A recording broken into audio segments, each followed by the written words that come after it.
한국의 대형 프랜차이즈 업체가 진출하면서 골목 상권이 무너지고 있다는 우려의 목소리가 커지고 있습니다. 뉴저지 리치필드 학군이 잠시 활동을 중단했던 한인 학부모회의의 구성을 요청하고 나섰습니다. 불체자들에게 운전면허를 발급할 수 있도록 하는 법안이 메릴랜드주 상원을 통과했습니다. 이민개혁 할인위원회가 가족 이민제도에서 포인트제 도입을 추진하고 있습니다. 재외선거 투표의 편의성을 위해 재외투표소를 공관 외에도 설치할 수 있도록 하는 법안이 발의됐습니다. 이상은 이 시각 주요 뉴스입니다. 여러분 안녕하십니까? KBN 뉴스입니다. 이제 뉴욕에서도 한국의 대형 프랜차이즈 업체가 점점 늘어가는 추세를 보이고 있는데요. 일각에서는 한국의 프랜차이즈 업체들로 인해 골목 상권이 무너지고 있다는 목소리가 고조되고 있습니다. 금홍기 기자가 보도합니다. 지난 2007년 뉴저지에 1호점을 낸 파리바게트는 뉴욕 퀸즈의 3곳, 맨하튼 2곳 등 미 동부의 8곳의 매장이 운영 중입니다. 한국의 대형 프랜차이즈 제과점과 커피 전문점 대부분이 매장을 점차 늘려가고 있는 추세입니다. 뉴욕 한인사회 일각에서는 한국의 대형 프랜차이즈 업체들로 인해 골목 상권이 무너지고 있다며 대대적인 시위를 준비하고 있습니다. 지난 8일 퀸즈 한인회는 상임 이사회를 열고 한국의 대형 프랜차이즈 업체의 무분별한 진출을 더 이상 용인해서는 안 된다며 행동에 나설 것을 결의했습니다. 그 막대한 그 자금으로 오늘 바탕으로 퀸즈 곳곳에 동포 제과점 옆에 제과점 차리면서까지 장사하고 있어요. 그래갖고 30년간 제과점 하던 분들이 다 문 닫고 또 베이사이드에서는 2곳의 동포 업체가 지금 재정난으로 힘들어하고 있어요. 퀸즈 한인회는 다음 달 5일 정기이사회에서 규탄 시위와 불매 운동안이 통과되면 바로 실행에 들어갈 계획입니다. 한인회는 파리바게트를 안전된 상권의 한인 밀집 지역에 들어와 동종업체에 막대한 피해를 주고 있다고 지적하며 1차 시위 대상으로 잡았습니다. 또 한인회는 다음 달 16일 맨하튼 힐튼 호텔에서 코트라 주최로 예정된 8개의 한국 프랜차이즈 업체 투자 설명회 행사장 앞에서 시위를 벌이는 방법도 검토 중입니다. 한편 오늘 코트라 관계자들이 퀸즈 한인회를 방문해 시위 문제에 대해 서로 논의했지만 한인회는 예정대로 시위를 진행한다고 밝혔습니다. KBN 뉴스 금홍기입니다.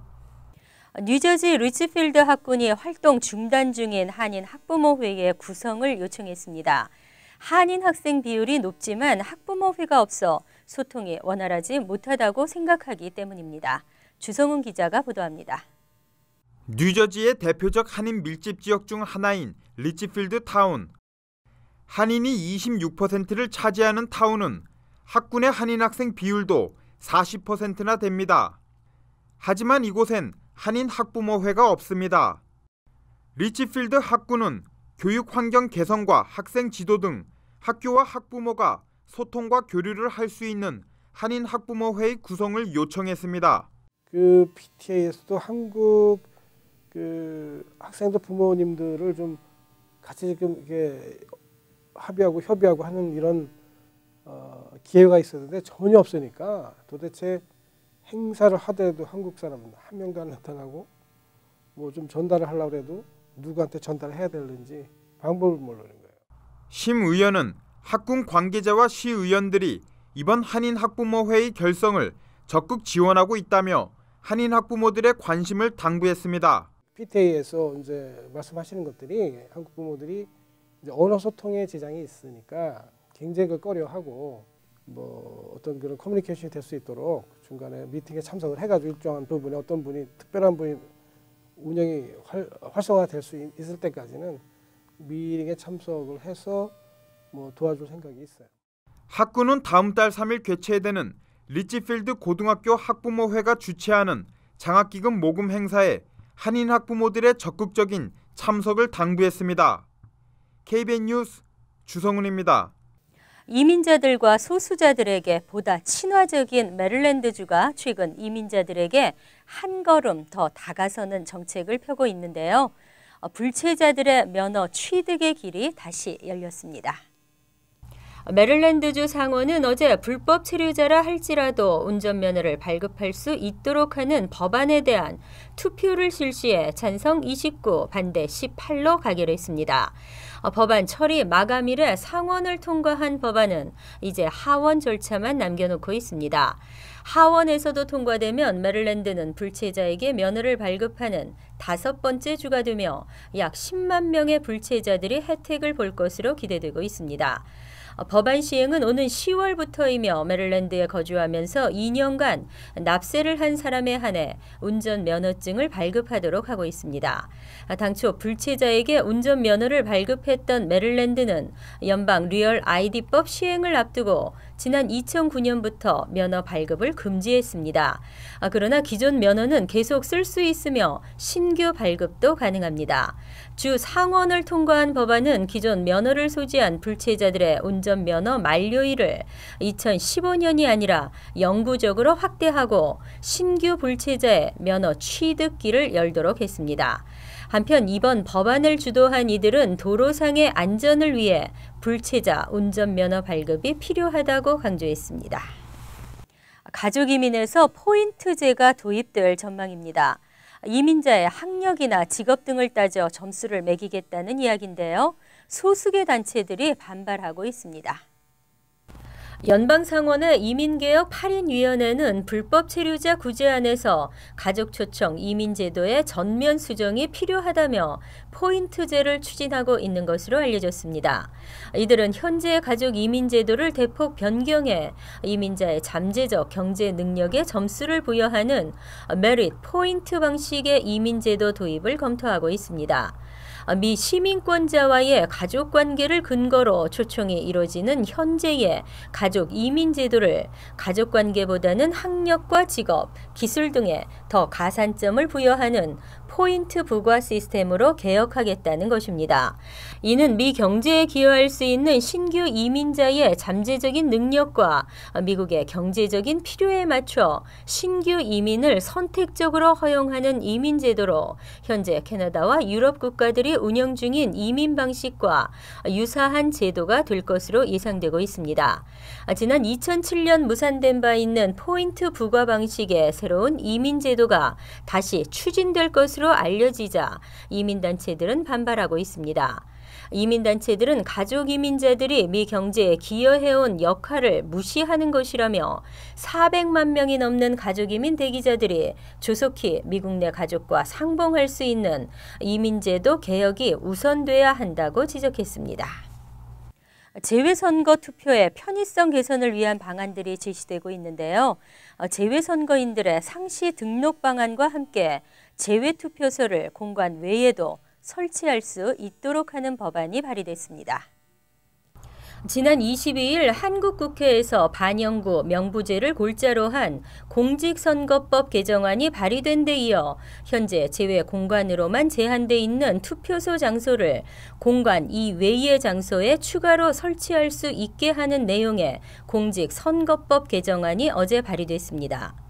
공관 이외 지역에 투표소가 설치되면 재외선거 제도의 편의성이 획기적으로 개선돼 재외선거 투표율이 높아질 것으로 기대됩니다. 민주통합당 임수경 의원 등 20명의 의원이 공동 발의한 이 개정안은 재외선거관리위원회가 재외선거인의 수와 거주지 분포, 교통, 여건 등을 고려해 공관이 없거나 공관으로부터 거리가 먼 지역에 추가로 재외 투표소를 설치할 수 있도록 하고 있습니다. 현행 공직선거법은 재외투표소를 재외공관에 설치하도록 하고 있으며 재외공관의 장소가 협소해 투표소 설치 운영이 어려울 경우 추가로 투표소를 설치하는 것이 아니라 공관 이외의 장소에 투표소를 설치 운영하도록 하고 있습니다. 우리가 낸 세금이 어디로 갔을까 생각하게 되는데요. 막대한 예산은 있지만 도대체 어떻게 잘 쓰였는지 알고 싶습니다. 특혜를 받은 부자와 피해를 입은 시민이 있어서는 안 되겠기에 시민들이 직접 참여하기로 했습니다. 100만 달러 규모의 뉴욕시 예산 사용처를 주민 손으로 직접 결정할 수 있는 시민 참여 예산안의 최종 시민 투표가 오는 4월 1일에서 6일까지 실시됩니다. 올해는 8명의 의원들이 자원해 퀸즈와 브루클린, 맨해튼 지역에서 최종 시민투표가 실시됩니다. 이 중 한인들이 다수 거주하는 베이사이드 지역 19 선거구 투표는 다니엘 홀로란 시의원 사무실 등에서 실시합니다. 홀로란 시의원은 이날 최종 시민투표 결과에 따라 자신에게 할당된 $1,000,000의 사용처를 결정하게 됩니다. 투표 항목은 PS32 등 지역 초등학교의 교육시설 서비스 확대, 백구경찰서 관할지역 감시 카메라 설치, 그리고 교육, 대중교통 등과 연관된 것들입니다. 투표는 유권자 등록 여부와 이민신분에 상관없이 해당 선거구에 거주하는 16세 이상 주민이라면 누구나 참여할 수 있습니다. 시민들이 직접 정부가 예산을 어디에 어떻게 쓰는지 알고 참여하며 함께 한다는 취지입니다. 대학을 졸업하고 전공을 살려 일자리를 찾는 경우가 얼마나 될까요? 절반에 해당하는 대학 졸업생들이 단순 노동직에 종사하는 것으로 나타났습니다. 월스트리트저널은 어제 경기 침체로 대학 교육을 받은 수백만 명이 커피숍이나 상점 등에서 일하고 있다면서 일부 통계에 따르면 대졸 취업자의 절반 정도가 대졸 학력이 필요 없는 직종에서 일하고 있다고 전했습니다. 대학을 졸업하고도 정규직 일자리를 구하지 못해 시간제로 단순 사무직과 전화, 인터뷰 업무를 하고 있거나 학사 학위가 없어도 업무를 하는데 큰 문제가 없는 일자리들에 근무하고 있는 것으로 나타났습니다. 미 전국경제연구소는 최근 발표한 보고서에서 지난 1990년대에는 경기가 회복되면 기업들이 고학력 소지자들의 채용을 늘렸지만 최근에는 이런 경향이 줄어들고 있다고 밝혔습니다. 더구나 2000년대 들어 대졸자들은 계속 증가하고 있으며 고학력자들의 단순 노동직 취업이 늘어나면서 이런 분야에 종사했던 저학력자들의 일자리 구하기는 더 어려워졌다는 분석입니다.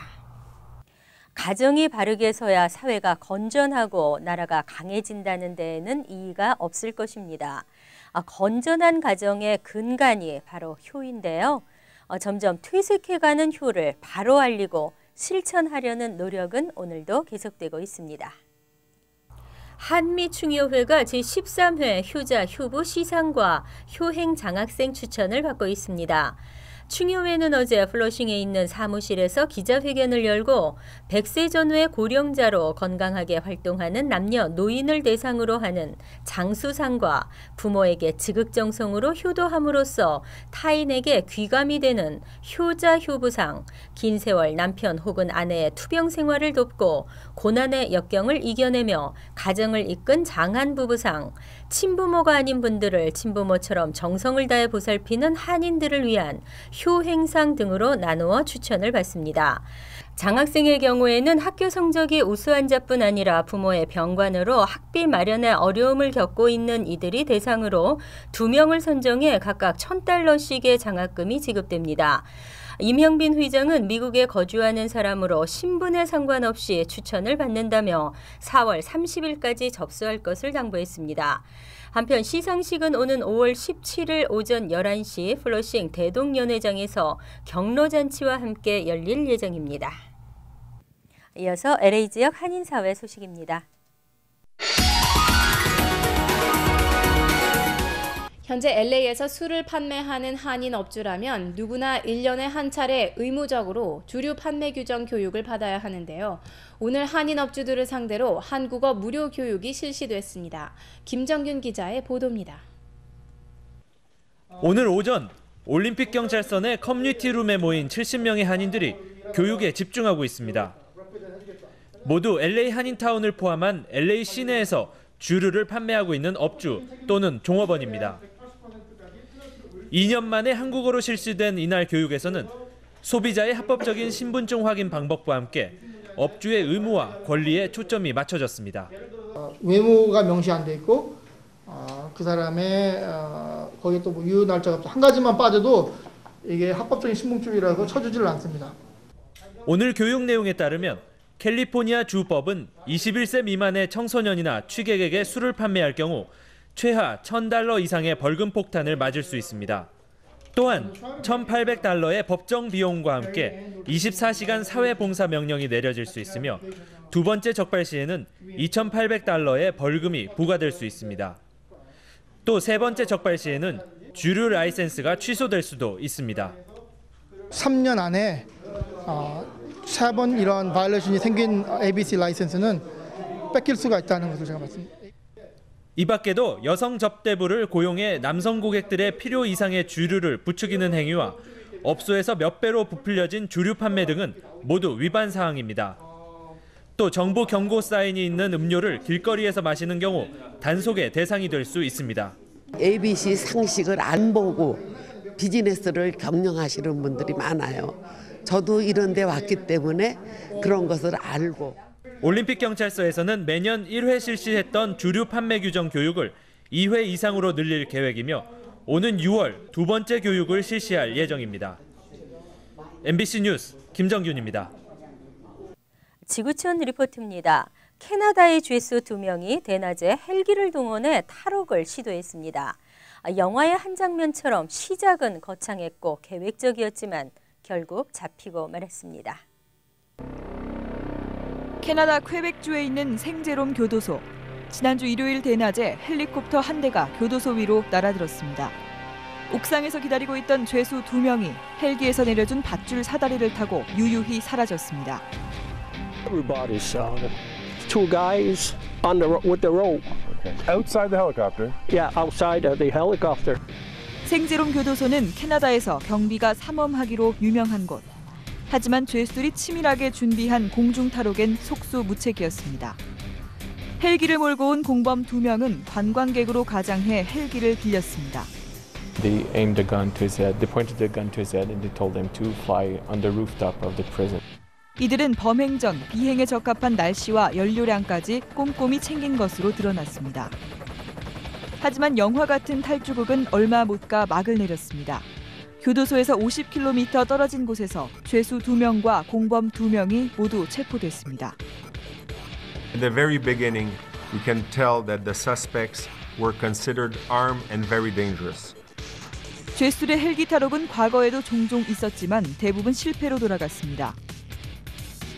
지난달 그리스에서도 한 조직범죄단이 헬기를 동원해 두목을 탈옥시키려다 총격전 끝에 무산된 바 있습니다. 간추린 소식입니다.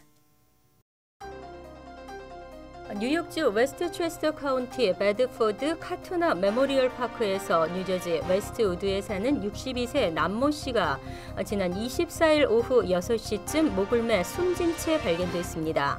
실종 신고가 돼 있었던 남 씨는 차를 CBS 주차장에 세워놓고 버스를 이용해 베드포드로 이동한 것으로 추정하고 있습니다. 1년 전 같은 날 남 씨의 아내가 숨졌고 그동안 아내와의 사별 때문에 괴로워했던 것으로 파악됐습니다. 메트로폴리탄 교통공사 경찰에 따르면 지난 25일 오후 11시 15분쯤 사요셋의 롱아일랜드 레일로드 건널역 부근의 선로에서 사요셋 고교 12학년에 재학 중인 이종훈 군이 맨해튼 방향 열차에 치여 숨졌습니다. MTA 관계자는 당시 이 군은 출입이 금지된 선로 주변을 무단으로 배회 중이었던 것으로 판단된다며 왜 이 군이 그곳에 있었는지는 수사 중에 있다고 말했습니다. 사고 소식을 접한 이 군의 친구들은 트위터 등 소셜 네트워크를 통해 안타까운 마음을 전했습니다. 스토니브룩 뉴욕 주립대 재학생인 한인 여학생 김모 씨가 지난 25일 오후 학교 인근 자취방에서 쓰러진 채 발견돼 응급처치를 받았지만 결국 숨졌습니다. 경찰은 타살 흔적이 없는 점 등을 미루어 일단 단순 사고사로 추정하고 있으나 정확한 사인을 규명하기 위해 수사 중입니다. 학교 측은 성명서를 통해 김 씨와 가족, 친지에게 깊은 위로를 전했습니다. 자녀의 인터넷 이용 사이트와 시간 등 관련 정보를 실시간으로 파악해 부모의 스마트폰으로 알려주는 새로운 컴퓨터가 개발됐습니다. 미PC라는 이름의 이 컴퓨터는 한인이 경영하는 커뮤팅 회사 제로 데스크탑에서 개발됐습니다. 기존 제품은 단순히 사이트를 차단하거나 통제하지만 이 제품은 개별 앱이나 사이트 사용 시간 등을 부모에게 알려줌으로써 인터넷 사용 지도를 할 수 있도록 도와줍니다. 다음은 시사 컬럼이 이어집니다.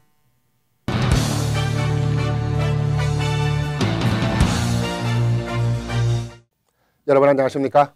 지난해 말에 커네디컷주 뉴타운의 한 초등학교에서 총기 사건이 발생하면서 총기 규제 논란이 일고 있습니다. 하루에 34명이 총기 사건으로 사망하던 숫자에 비해 크게 줄어들었지만은 새해 들어서도 매일 20여 명 이상씩 총기로 인한 사망자가 발생하고 있는 것으로 보고되고 있습니다. 그러나 이는 집계에 의한 숫자일 뿐 실제로는 이보다 훨씬 더 많은 사망자가 있다는 사실입니다.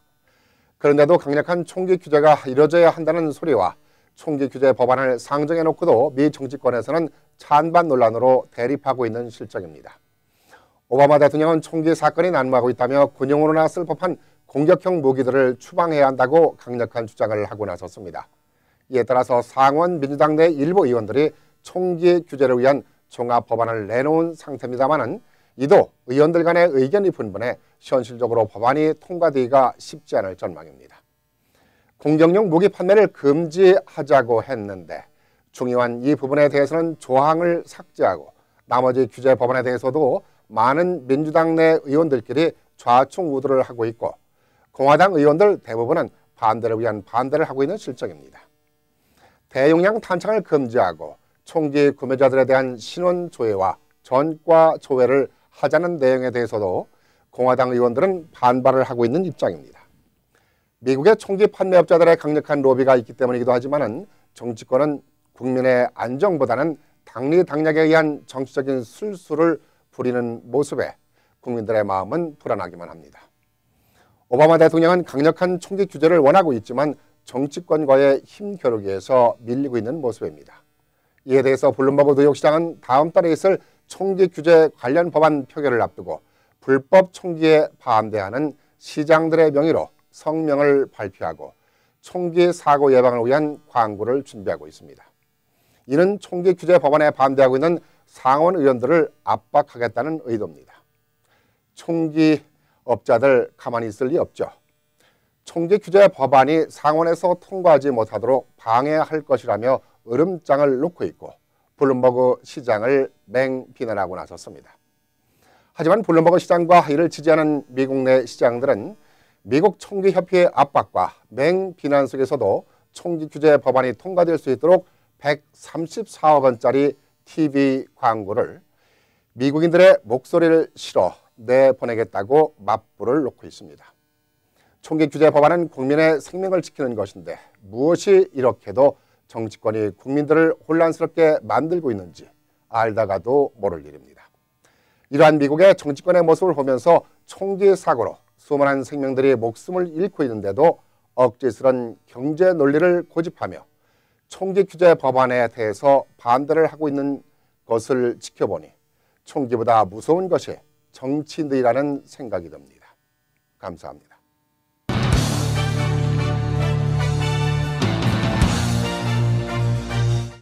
환율과 증권 소식입니다.